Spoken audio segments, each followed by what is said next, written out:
Nanindigan si Senate President Francis Cheese Escudero na dapat sundin ng Senado ang desisyon ng Korte Suprema na nagpawalang bisa sa impeachment complaint laban kay VP Sara Duterte. Kasabay ng babala na ang pagsuway dito ay maaaring humantong sa isang constitutional crisis. Narito ang balita ni Jane Cudnita. Matapos ang inilabas na desisyon ng Korte Suprema na nagpawalang bisa sa impeachment complaint laban kay Vice President Sara Duterte, nanindigan si Senate President Francis Cheese Escudero na dapat itong sundin ng Senado upang maiwasan ang isang constitutional crisis. Ayon kay Escudero, bagamat may kanya-kanyang opinyon ng mga senador, malinaw ang naging pahayag ng Korte Suprema. Ang reklamo ay null and void ab initio o walang bisa mula pa sa simula. Nagdesisyon ng Korte Suprema, sang-ayon ka man doon o hindi, dapat ito'y sundin.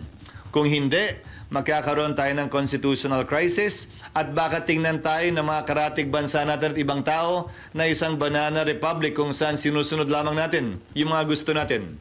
Giit ni Escudero, wala ring jurisdiksyon ng Senado upang talakayin pa ang impeachment complaint alinsunod sa desisyon ng Korte Suprema. Maliwanag ang desisyon ng Korte Suprema. The impeachment complaint is null and void ab initio. Ab initio meaning from the beginning. Nakasaad din sa desisyon ng Korte Suprema, hindi nagkaroon mula't mula ng jurisdiction ang Senado. Tinukoy rin ng leader ng Senado ang ilang bahagi ng ruling na nagpapatibay ng paglabag sa Bill of Rights, partikular ang karapatang mapakinggan ng nasasakdal. Bagamat sinabi ni Escudero na bukas pa sa motion for reconsideration ang desisyon, pinunto niyang isinulat mismo ng Korte Suprema na ito ay immediately executory. Tinawag rin ni Escudero ang naging aksyon ng Kamara bilang grave abuse of discretion, gaya ng kinatigan ng Korte Suprema sa paglabag sa one-year ban sa pagsasampa ng impeachment. Ipinaliwanag pa ni Escudero na hindi lang Senado ang daan para sa pananagutan ng opisyal ng pamahalaan.